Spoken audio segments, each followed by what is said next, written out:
Welcome back everybody to another cast from the Age of Empires 2 Pick Your Poison tournament, organized by Daniela and her crew. Big shout out to them for putting together the entire event.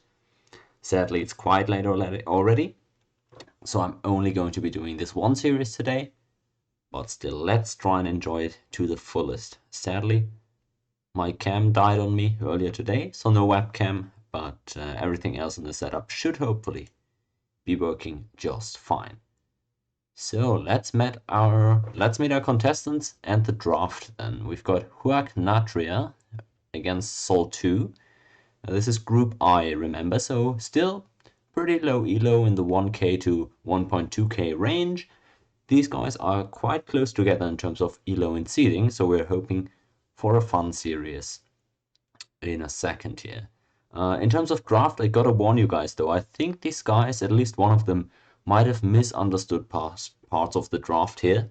So the Civ order seems to be a little bit out of the ordinary here. I don't think they completely correctly followed through there with the Civs. It is a little bit weird though. Again,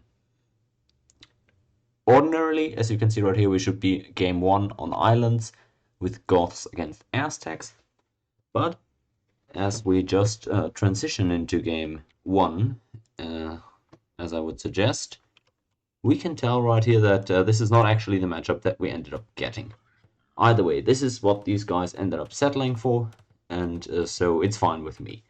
Let's just see how it went, and if there's any issues with the admins later, I'll let you guys know, but I think we're good. These guys seem to be fine with how it went. So, game 1 of the series. At the top of your screen you can see seed 7 against seed 10 here. So, definitely one of those series where there might not be a clear favorite going into it. Maybe that will change as we spectate these games and see which of these guys is able to gain an upper hand.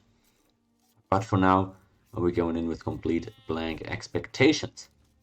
So, this is Islands, and we've got Japanese, which is quite the surprise to me. I wouldn't have expected such a strong water civ to be ever put onto Islands, but again, the draft wasn't perhaps 100% clear to both these guys.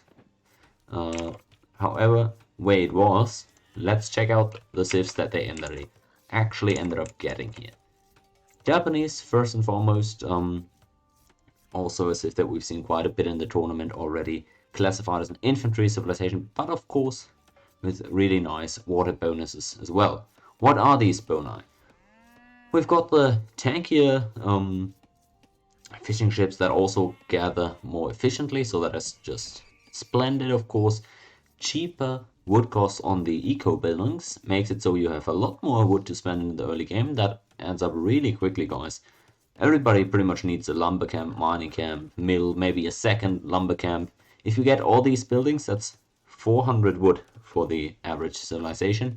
It's half of that for the Japanese, so that's a lot more wood to be invested into fishing ships or the like. But then again, of course, we've also got some infantry bonuses here. Faster attacking infantry, a lot more damage output possible there. Okay, that should do it for the Japanese. On the other side, we've got a very, and I mean very, uncommon island civ, and that is the Aztecs for Soltou here.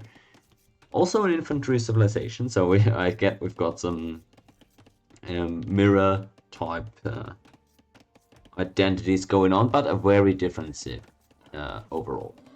The better villager carry capacity of +3 is a decent eco bonus to have on any map, of course, especially if you're going into a lot of farms. Military units being created 11% faster is also just such a nice all-around bonus, kind of comparable to the faster working production buildings that the Britons or the Huns have, for example, but this only applies to the military unit creation time, so the upgrades don't actually come in any faster.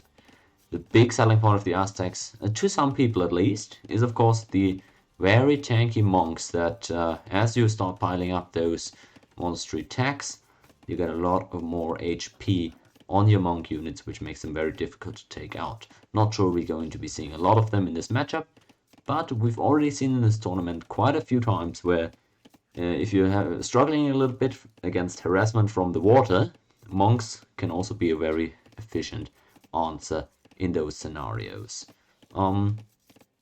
Of course, Aztecs being a Meso Civ also have the Eagle Warriors at their disposal, and that is a really scary unit in the late game. You can see the Garland Wars, especially with +4 infantry attack, bolstering all the infantry, but especially those Eagles, really scary once you get there. Japanese being a heavy infantry civ, though, should not struggle that heavily against Eagles. Specifically, the Jaguar Warrior as an anti-infantry unit might be better suited for that. But then again, interestingly enough, the Samurai with the bonus against unique units might just counter out that option as well. So very interesting matchup that I'm excited to see how it plays out, especially in the late game. Extra gold bonus from relics, by the way, also nice, since you're pretty much guaranteed to get at least 2 relics on this map every time. Now let's get into it, though. We've spent enough time here, although hold on for just 1 second.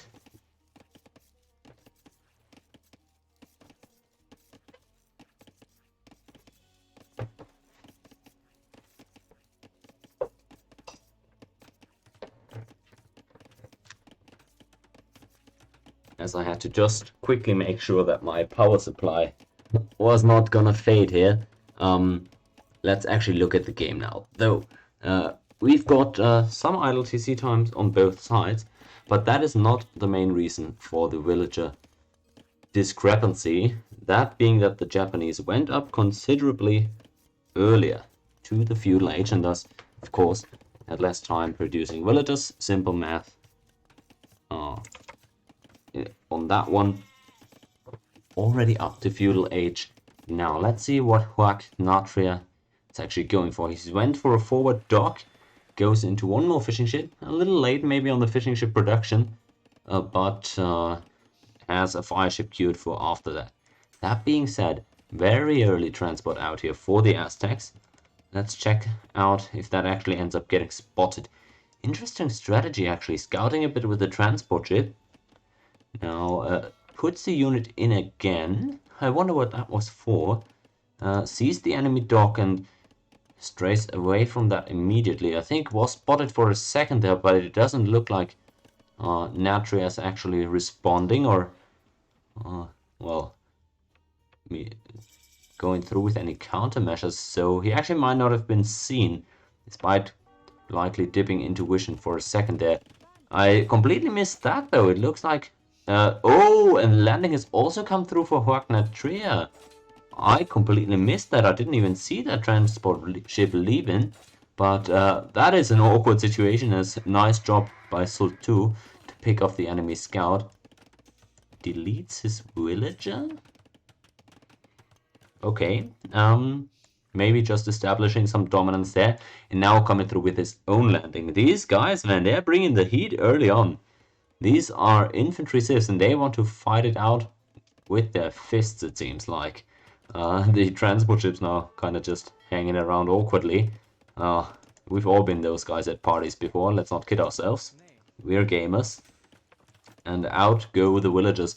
No more gold for the time being there for Soltou, which can be quite awkward to deal with, especially if we want to go for men-at-arms or archers, which it seems to actually be for the Aztecs here. An archer play, you don't always see that with the Aztecs.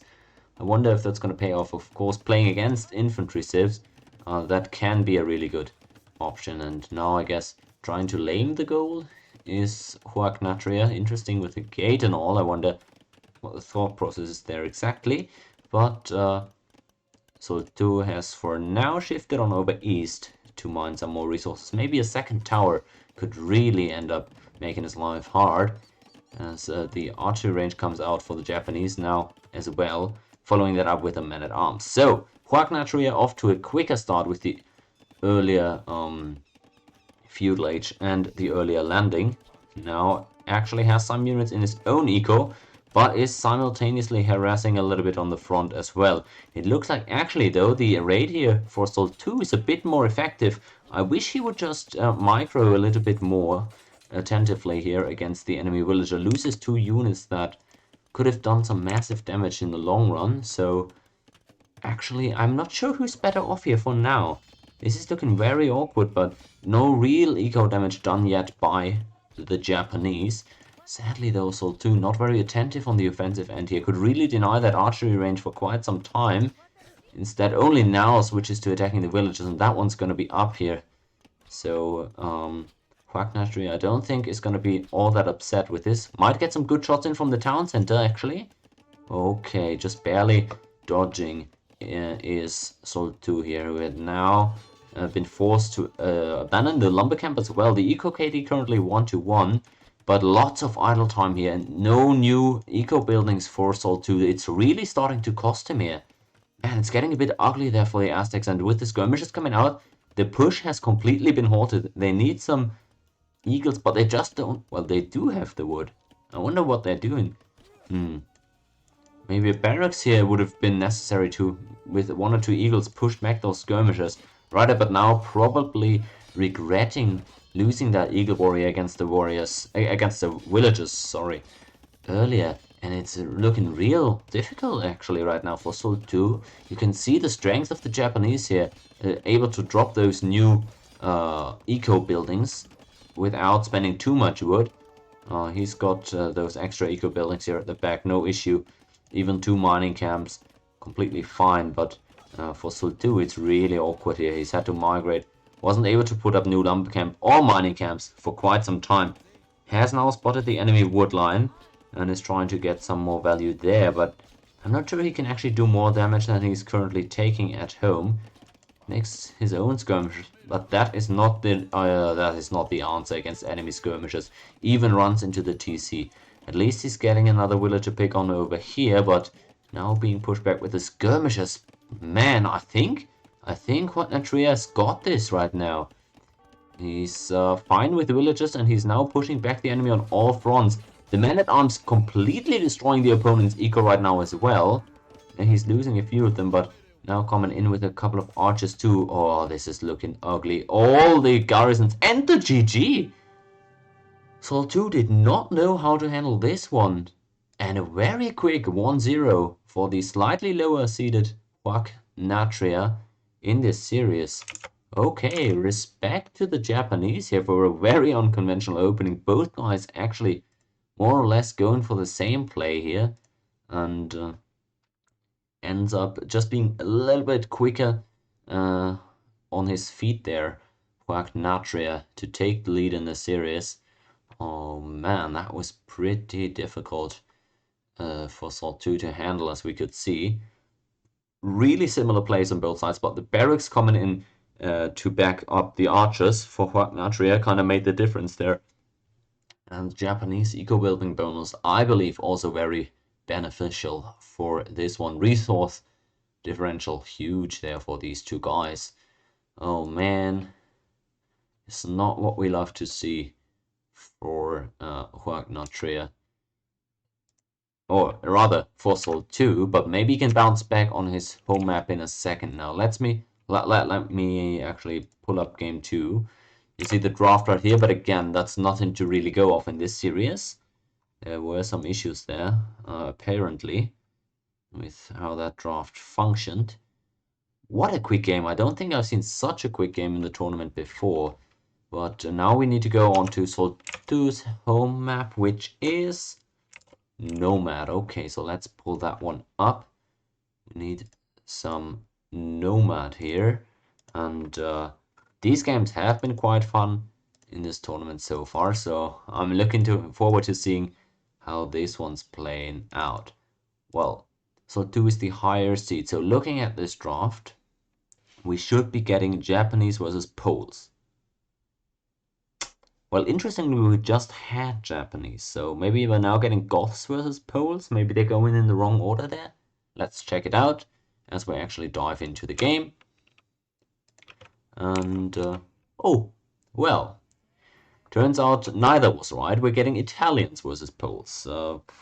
Well, whatever they think, it's all good. Doc going up very quickly for Soltou. He really needs a victory hand. Ooh, what is this? Man, they were thinking of putting those town centers very close to each other and... Nah. He didn't manage to hit the foundation in time, and now he's getting lamed out of this really nice town center spot. Is he gonna villager fight this? What are we looking at here, man? There's really... I don't think he knows that he can't put up a town center next to the enemy's town center. Or Nomad. Has to delete his one. Man, he's so far behind in terms of putting up the town center. I think he's really... Oh, you hate to see this start. At least he knows. That's his one advantage. He knows exactly where the enemy TC is going to be. While his own town center could now be anywhere. For what Soltou knows. This is not the greatest spot, I don't think, for the Poles. Being forced to migrate a bit here. And there's really only some food and the forest here. Nothing great, really. Another villager from HuakNatria is going to walk over and spot the enemy town center. Oh, this has gone awful. This has absolutely gone terribly so far for Soltou, who again ends up getting spotted here. Oh, it's terrible news. His one advantage is now gone, and that is 10 times better of a town center for HuakNatria. Could even try and lame this war, although this would probably be a bit too much there. Don't think he's going to dare do that. Still, he's up with his town center, while it's still going to take quite a while for Soltou to put his one up. It doesn't even manage to get any fishing ships out, of course, since he's not able to gather any wood. So the earlier dock that he had doesn't actually end up yielding him anything. Actually, it looks like there's no dock at all for HuakNatria. Very suspicious choice here. Not what we've seen usually in this tournament so far. And gonna put up the dock at home now. So very curious choice, bringing the villager back early maybe.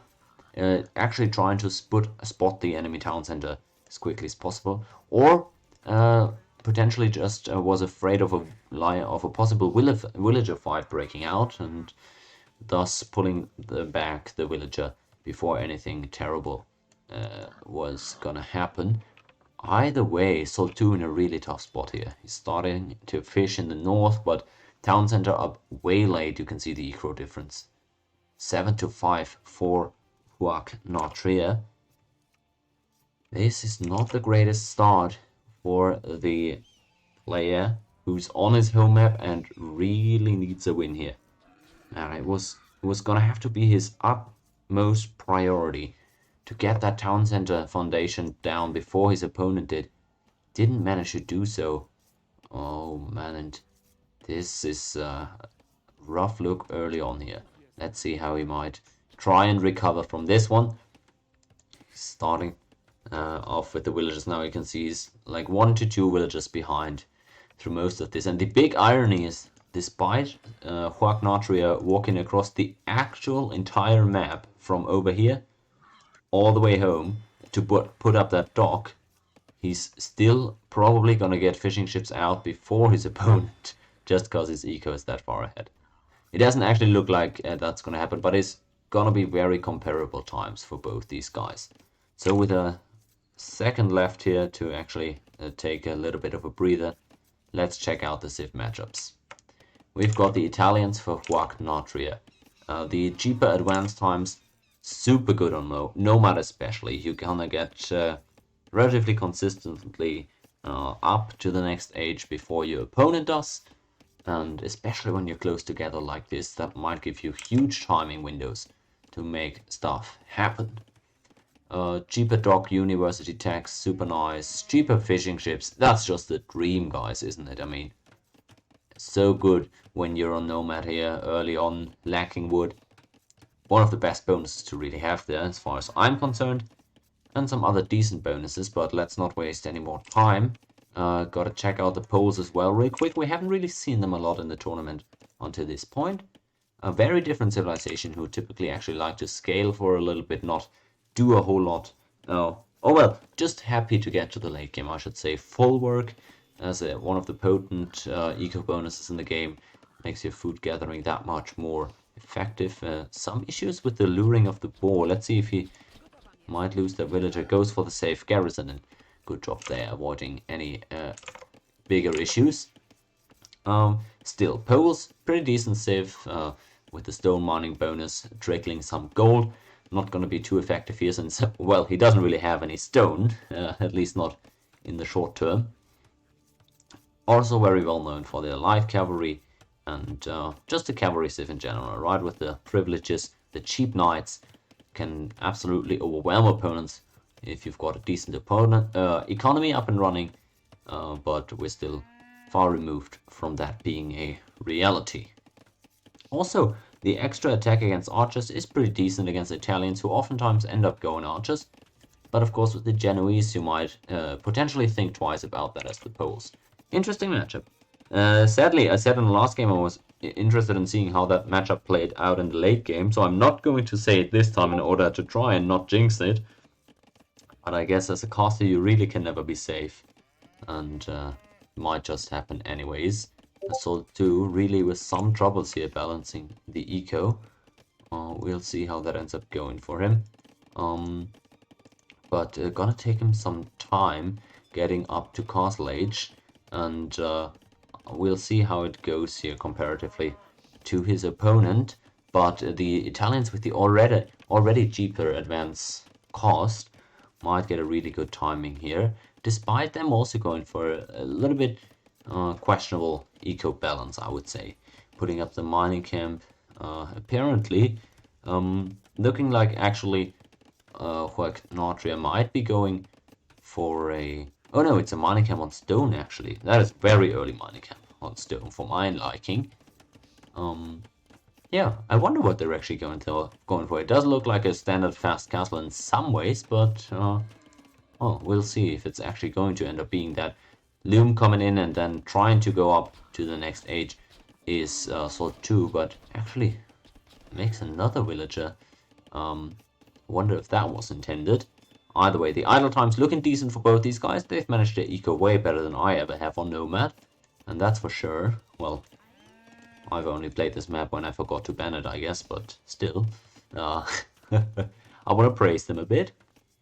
Already taking stone here is HuakNatria. I really wonder what that is for.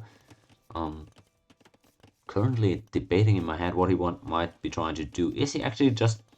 Oh no, fair enough. He knows... never mind. He knows that he's ahead of the curve. He's walling up. He's going for a fast castle. And then gonna drop a castle on his opponent's face. That's what he's doing. Straightforward. Nothing to really ponder about here. But yeah, you can see I'm not a Nomad player. I didn't immediately think of that fast castle I was going to come through here, which I'm absolutely sure it is. And again, the idea is to castle drop the enemy. Soltou actually up way quicker to feudal age, but I doubt he's going to have a very smooth fast castle going on. It doesn't look like he's got the necessary food economy, although maybe I'm underestimating him still. He just has no food left at home, so he's gonna need to go into farms here, which admittedly he has a lot of wood, so he could be doing that very soon. But if he's not doing it, that castle age is gonna be further away than he thinks. The 5 fishing ships are doing some heavy lifting for him, but still, gonna need that 800 food somehow, is what I'm saying. And I kind of got a little more faith right now in HuakNatria, who's in a really good spot here. Just I love his spawn. He still has some deer if he needs them, but doesn't look like he's actually going to. With the 8 fishing ships to the opponent's 4, he's got a really good advantage in pretty much all regards here. Very far away is the gold for the Poles here that they're currently mining. Man, this is not a good look here for the Nomad. For his Nomad game on his home map. Poor guy here with a really unfortunate start, so I'm not putting all the blame onto him. Good lure there on the boar. Realized he needed a bit more food, as both these guys have now reached the feudal age, but Soltou, as I predicted, gonna need some time before getting up to castle age, and actually puts up more buildings than he necessarily would need to. Maybe actually going to try and play a little bit of a longer feudal age than I expected. but I don't think so, because yeah, it really looks like.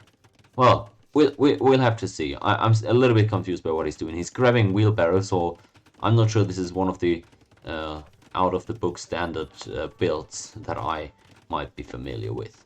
Whereas on the other side for the Italians, you can see the fast castle click is going to come in as soon as the buildings go up, which they actually have not yet, I don't think. So yeah, needs to put in another villager. Bit slow on the buildings, but that's my only complaint. I could levy. It's so far so decent, protecting his stone with that tower. A little bit bad placement on that mining camp, if I may. Because, yeah, look at this. These were just kind of having to walk through that tower range whenever they drop something off. HuakNatria now about to click up, surely. And there he goes. On his way to Castle H. Oh no, that's the poles. Okay, I tip my head. Honestly, somehow managed to get to Castle H quicker than the opponent. Now, on the flip side, he's going to get castle dropped. Wow, he actually can drop stone through that gap here. That is cheating, mate. Okay, he's a pro. My apologies there. Soltou with a 1 fire ship getting some decent value. Actually able to idle those 8 opponent fire ships. He's got to make sure to survive at home as well, though. And with the 3 villagers, it's going to take a while before that castle actually is a possibility for HuakNatria. But I expect it to be coming in at some point here. Remember, those fishing ships are quite cheap for the Italians, so maybe not the most expensive losses. But still, I would have liked to see him contest the water a little bit, and he's going to do just that in a second here. Getting fire galleys out now. Just wanted to prioritize getting to Castle H. I assume gets the men-at-arms now, so going into some infantry here are the Italians, as it would appear. And no fishing ships have actually gone down just yet, I don't think. No, 0 kills on that fire galley, and it's only that 1 fire galley for the Poles as well. So as soon as those fire galleys come out from the Italians, which they just have, he can start cleaning up the opponent there. And that's gonna be pretty smooth defense, as I would expect. Castle Age in first, actually, though, for the Poles, as we saw. Still some huge troubles there balancing the eco. Lots of villagers on this mining camp. But so far he's kept himself afloat. Well, I guess that is what wood typically does for you, am I right? Either way, it's now knights for the Poles against the pikeman upgrade now actually coming in for the Italians. So interesting, they attacked into men-at-arms, not without making actually any of them. And now got a knight themselves, an archer, and are checking into a pikeman now. So very diverse army composition so far for the Italians. Might have spotted the enemy knights at somewhere, although it's not actually any Polish knights on the map just yet, which they are just coming out this very moment. Let's see the Italians spot them. There we go. I wonder if he's going to queue up a bunch of pikemen once he sees that actually come out. Needs to now be careful. I don't like to see this early on with your first few military units. You really got to be responsible, not throw those away. Also try not to open the gate for the enemy if possible. And yeah, there we see the pikeman being queued up. Good decision. Just buys himself some time with the knight, which is fine, until he's able to transition into pikeman. Should be all good for him at that point, I believe. Very squishy gate. I like to see the stone gate coming behind it, because a lot more durable, really. That one is. The lone archer on the north, still chilling there. Again, he's got a little bit of everything in terms of army. Come a few idols down here. Already quite a lot going on in this game. Whoops. As we see the second TC having been dropped on the berry. Wow, what a beautiful location for a town center. Man, that would have been a starting TC for the Poles. Luckily they didn't, or sadly they didn't spot that. So are now having to deal with this very hectic early game. Let's see if they are able to manage some knights into the enemy economy, infiltrate him if possible. Still dealing with a lot of harassment though, and it's such a pain here for Soltou to clean up the mess in his base, and he's not walled at all, so these Italians can come and go as they please. Only those 3 pikemen currently on the map for HuakNatria though, so he doesn't really have big numbers. I wonder why he's not actually made more. The opponent has shown quite a few knights already, so would like to see some more pikemen if possible. The archers now, he is going for it all, man. I don't think he's gonna make it here for much longer.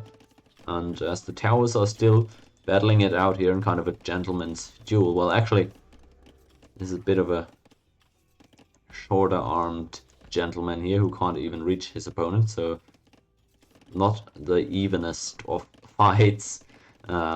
Anyhow, TC now being dropped finally for the Poles as well, and they're going to be able to defend that one, and the cavalry archer even for the Italians. So HuakNatria is really a versatile player in terms of army. He doesn't like to commit to any one thing apparently, so he's just getting out a little bit of everything. Makes it difficult for the opponent, of course, to tech into you as well, because he never knows what's going to come. But I really think the pikemen here for the short term are the appropriate answer to the enemy knights, especially as long as the knights aren't broken, haven't broken into your economy. There's no need to panic, and just a few pikemen should be able to keep them at bay, although I don't like the way the cav archers keep on streaming out of that archery range and taking free damage. You need to ball them up in more of a safer location. Perchance inside that archery range might actually be a good spot for them to be. It looks like Soltou was really banking on getting some more damage done with these knights than he actually has been able to. At least able to take out 2 enemy cav archers, so that's fine. But again, he's not doing any eco damage. The Italians on 2 town centers, up 8 economy units by now. Actually, that's just the 8 exact fishing ships that he is ahead of his opponent at this point. And having defended the water here, even some fish traps already, I think HuakNatria is liking his spot quite a lot. And somehow was able to take out a lot of knights here, man. Soltou's investment really getting shredded here. And that's the castle drop that we were waiting for. Man, that's a really rough one to deal with. I don't think Soltou can actually recover from this if it ends up going up. And with the pikeman being there, I don't see him being able to deny this one.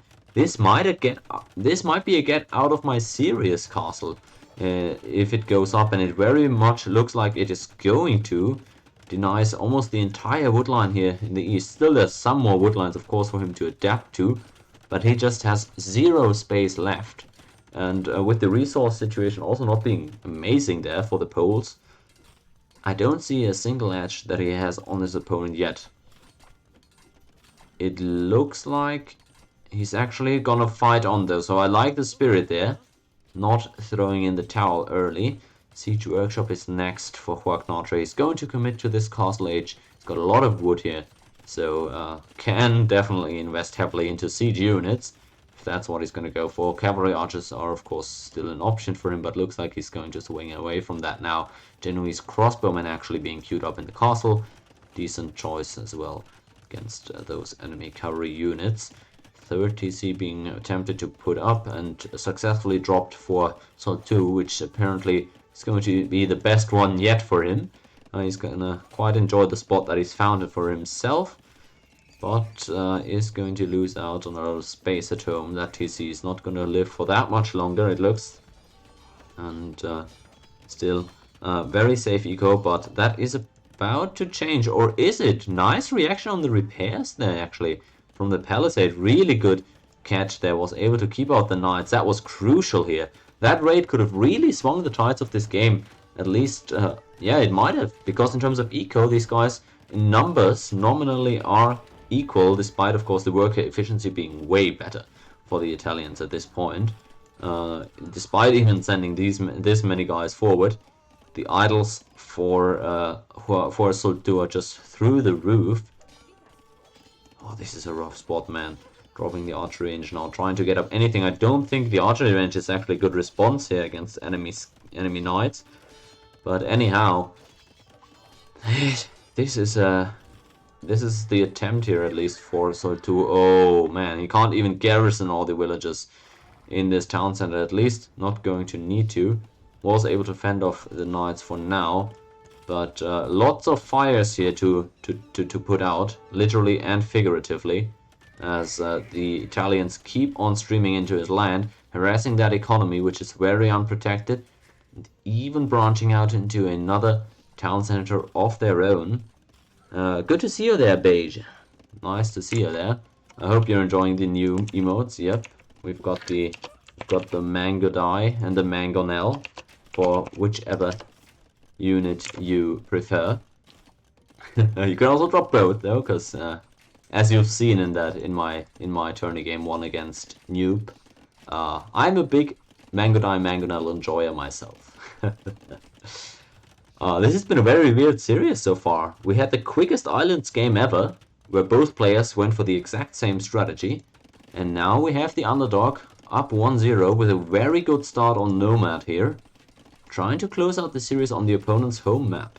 So HuakNatria, if he keeps his calm here, having been able to keep out the enemy raids in the south, he's looking really good. Defensive castle attempted by Soltou here.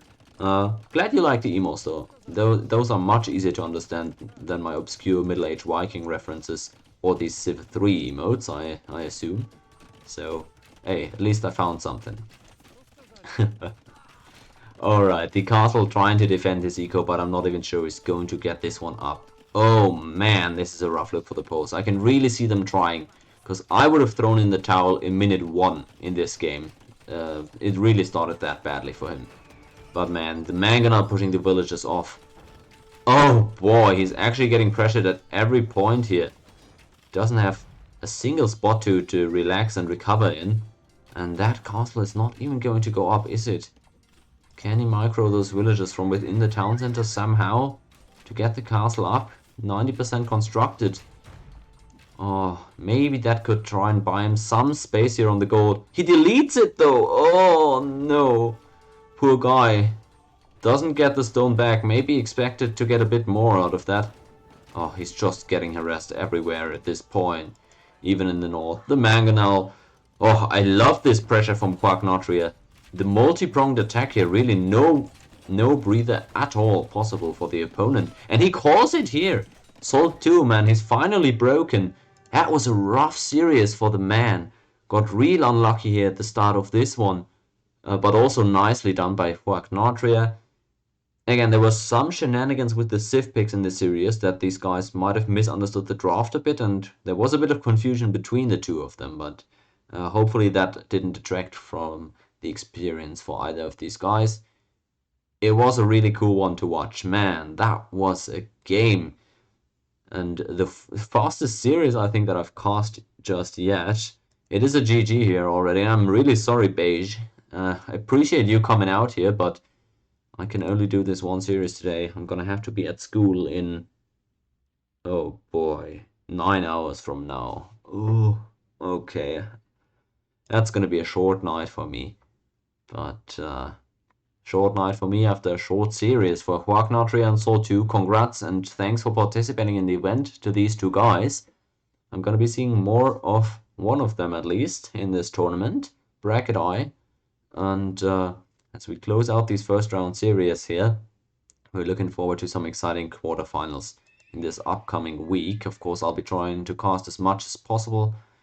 I think I'm only going to be able to do a lot more starting on the weekend, because it's getting a bit stressful here to close out the week for me.